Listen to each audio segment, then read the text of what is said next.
आज मी आलोय किल्ल्यांचा राजा आणि राजाचा किल्ला आणि स्वराज्याची पहिली राजधानी असलेला अगदी बरोबर राजगड या किल्ल्याची माहिती घेऊन मानाचे ते 12 किल्ले या सिरीजच्या 8व्या भागात।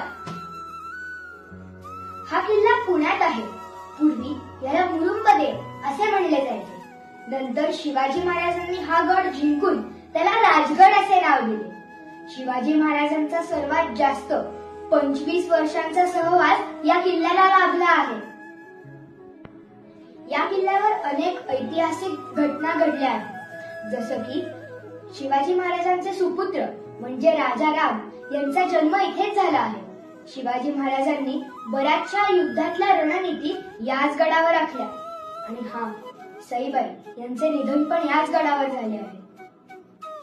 या किल्ल्यावर पोहोचण्यासाठी एखादी नदी किंवा टेकडी पार करावी लागायची, त्यामुळे हा किल्ला सर्वात सुरक्षित होता। त्यामुळे या किल्ल्याची राजकीय केंद्र म्हणून निवड झाली। किल्ल्याचा सर्वात उंच भाग म्हणजे बाले किल्ला। किल्ल्याला 6 मीटर उंच असा महादरवाजा आहे, ज्यावर कमळ, स्वस्तिक अशी शुभचिन्ह कोरलेली आहे। 1.5 मीटर उंच अशी तटबंदी आहे आणि अनेक बुरुज आहेत। त्याच्या जवळच चंद्रकोर तळ आहे।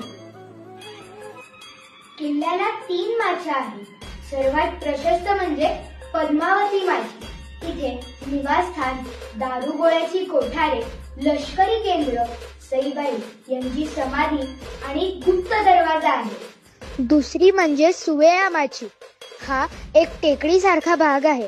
पुढे दक्षिणमुखी मारुती, पाण्याचे टाक आहे, चिलखती बुरुज पण आहे।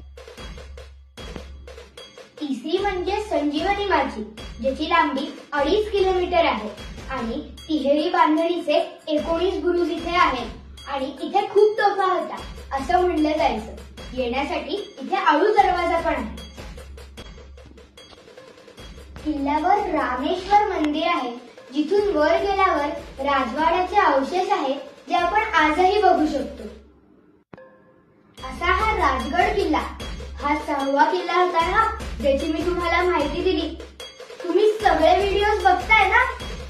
बघत असाल आणि फीडबॅक द्यायचा असेल तर नक्की कॉमेंट करा आणि माझे व्हिडिओ शेअर पण करा। माझे YouTube हँडल आहे कलाकार मी, ज्याला तुम्ही सबस्क्राईब करा आणि Instagram हँडल आहे रॉकस्टार मी, त्याला तुम्ही फॉलो करायला विसरू नका। बोला हर हर महादेव।